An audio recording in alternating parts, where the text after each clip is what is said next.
The autumn rain drummed against the windows of Riverside Elementary as Maya Chen stood alone near the cafeteria entrance, her brown eyes scanning the crowded room. At 9 years old, she'd already learned that observation was her superpower, noticing things other kids rushed past without a second glance. Today, those observant eyes landed on something that made her pause mid-step. A girl sat by herself at the corner table, her lunch tray untouched.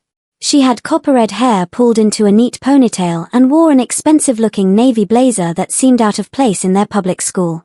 But what caught Maya's attention wasn't the girl's clothes, it was the way she sat so utterly still, her hands folded in her lap, watching the chaos around her with a mixture of longing and resignation. Maya had seen her before. The new girl had started 3 weeks ago. Her name was Ella. Maya couldn't quite remember because, strangely, no one seemed to talk about her. Maya, over here. Her friend Tyler waved from their usual table, where half the 4th grade had squeezed together, laughing over someone's spilled chocolate milk. Maya waved back but didn't move immediately. She watched as 3 girls from her class walked right past the red-headed girls' table, chatting animatedly. One of them, Brittany Walsh, actually glanced at the new girl, then quickly looked away, whispering something to her friends that made them giggle. Something twisted in Maya's stomach. Over the next few days, Maya couldn't stop noticing. The girl, she'd finally learned her name was Eleanor Bennett, was always alone. In the hallways, kids would flow around her like water around a stone. During recess, Eleanor sat on a bench near the playground, reading or simply watching the other children play. What struck Maya as even stranger was how the teachers acted. Mrs. Patterson, their usually warm 4th grade teacher, spoke to Eleanor only when absolutely necessary, and always with an odd sort of careful distance. During group projects, Eleanor was consistently paired with whoever was left over, never by choice. Why doesn't anyone talk to Eleanor? Maya asked Tyler one afternoon as they walked to art class. Tyler shrugged. I dunno. She's weird, I guess. She never talks to anyone. Have you tried talking to her? Well, no. But neither has anyone else, so he trailed off, looking uncomfortable. That Friday, Maya made a decision. During lunch, instead of heading to her usual table, she walked straight to Eleanor's corner spot and sat down across from her. Eleanor looked up, startled, her green eyes widening. Up close, Maya could see a small hearing aid in her left ear. Hi, Maya said clearly. I'm Maya. Can I eat with you? Eleanor's mouth opened, then closed. She glanced around nervously, as if checking whether this was some kind of prank. Then, slowly, she nodded. They sat in silence for a moment. Maya unwrapped her sandwich, trying to think of what to say. Eleanor picked at her salad, stealing glances at Maya with an expression of cautious hope. How do you like Riverside so far? Maya tried. Eleanor's response was unexpected. Instead of speaking, she raised her hands and began making deliberate gestures, fingers spelling, hands moving in fluid patterns, sign language. Maya's eyes widened. Eleanor was deaf, or at least had significant hearing loss. The hearing aid probably only helped a little. Eleanor's hands slowed, then stopped. She pulled out a small notebook from her backpack and wrote quickly, I'm deaf. I can lip read a little, but I mostly use ASL. Sorry. Don't be sorry, Maya said, making sure Eleanor could see her face. I don't know sign language, but maybe you could teach me. The transformation on Eleanor's face was immediate, surprise melting into a smile so bright it made Maya smile back. Eleanor wrote, Really? No one's ever asked before. Over the following weeks, an unlikely friendship bloomed. Eleanor taught Maya basic signs during lunch. Hello, thank you, friend, happy. Maya learned that Eleanor's family had moved to their small Pennsylvania town from Boston because of her father's work. She learned that Eleanor loved astronomy and could name every constellation. She learned that Eleanor's silence in class wasn't shyness or rudeness, she simply couldn't follow along when the teacher faced the board while talking, couldn't participate in rapid-fire discussions where she couldn't see everyone's faces. But Maya also learned something else, something Eleanor wrote down one day with tears in her eyes. My dad is really important. People here know who he is. I thought maybe that's why they were nice at first, but then they found out I'm deaf, and everything changed. They think I can't learn. They think I'm broken. You're not broken, Maya said fiercely, speaking slowly so Eleanor could read her lips. You're one of the smartest people I know. Eleanor's hands moved, Try telling them that. The truth emerged gradually. Eleanor's father was Richard Bennett, the tech billionaire whose company had recently opened a major facility outside town, bringing hundreds of jobs to the struggling community. There'd been a big announcement in the newspaper, a ribbon-cutting ceremony. Everyone knew the Bennett name. When Eleanor had enrolled at Riverside, there'd been whispers about the billionaire's daughter attending their public school instead of some fancy private academy. But that initial curiosity had curdled into something else when people realized Eleanor was deaf. Suddenly, she became an inconvenience, a student who needed accommodations, someone different. Mrs. Patterson, Maya discovered through careful listening, had actually complained to the principal that she wasn't trained to teach deaf students and that Eleanor should have a special aid or be in a different program. The other kids had simply followed the adults' lead, treating Eleanor's deafness as a reason for exclusion rather than just another fact about her, like having red hair or wearing glasses. It made Maya's blood boil. The turning point came during the annual school talent show auditions. Maya had planned to do a poetry reading, but watching Eleanor sit alone again during lunch, a different idea began to form. What if we did something together? Maya suggested, making sure to fingerspell together the way Eleanor had taught her. Eleanor's hands flew. Like what? I don't know yet. But something that shows everyone how amazing you are. They brainstormed for days. Eleanor was hesitant at first, worried about drawing attention to herself, afraid of more rejection.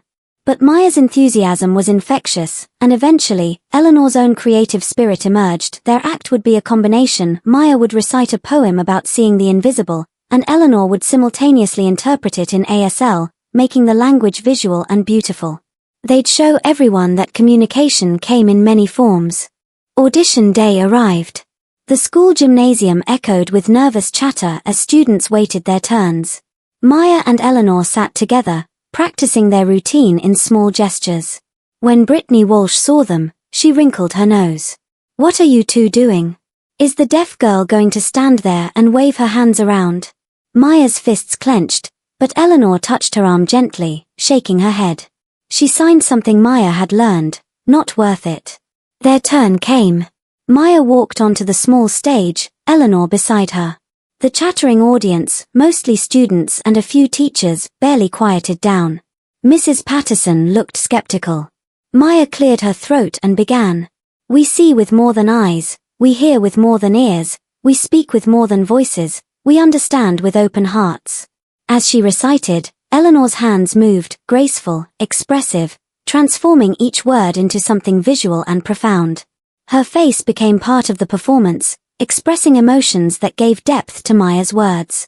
It was beautiful. But the audience wasn't paying attention. Kids whispered and giggled.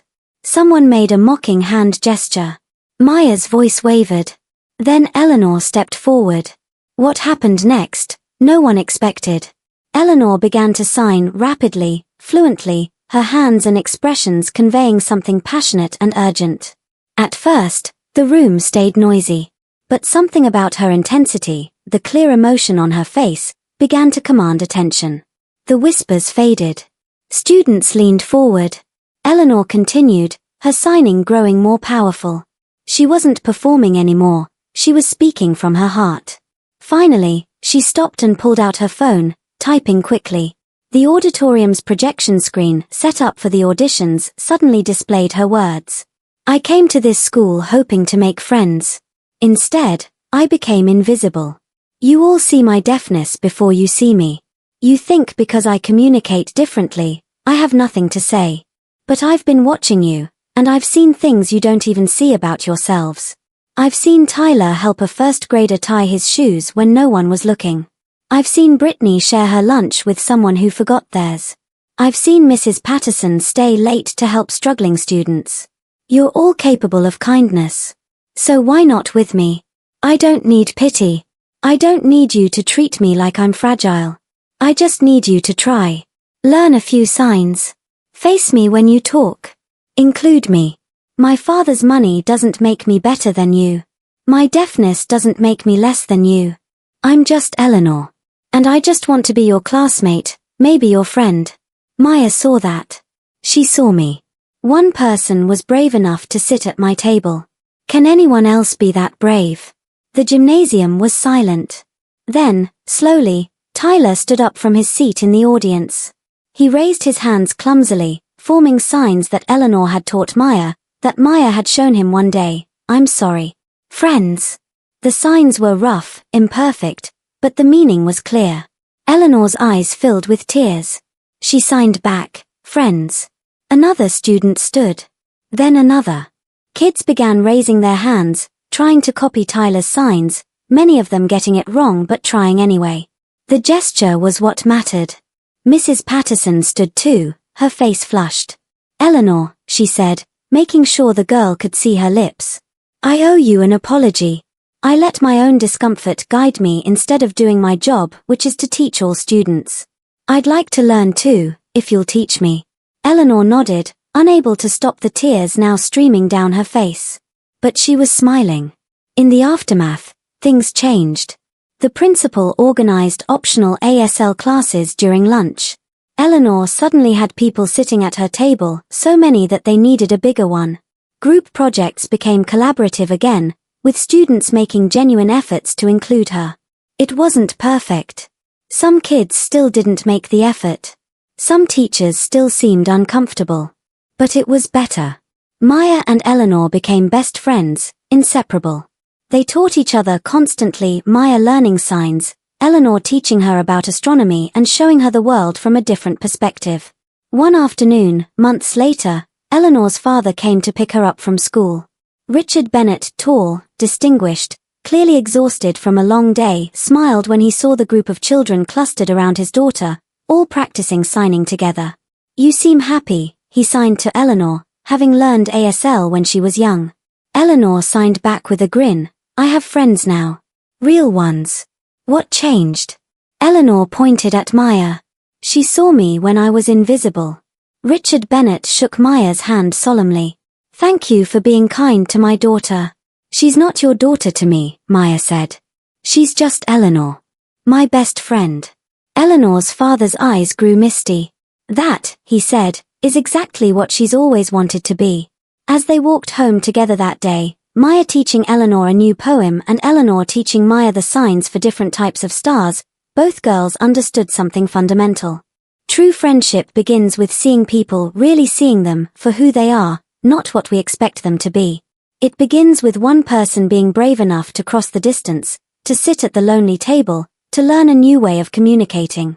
It begins with choosing connection over convenience.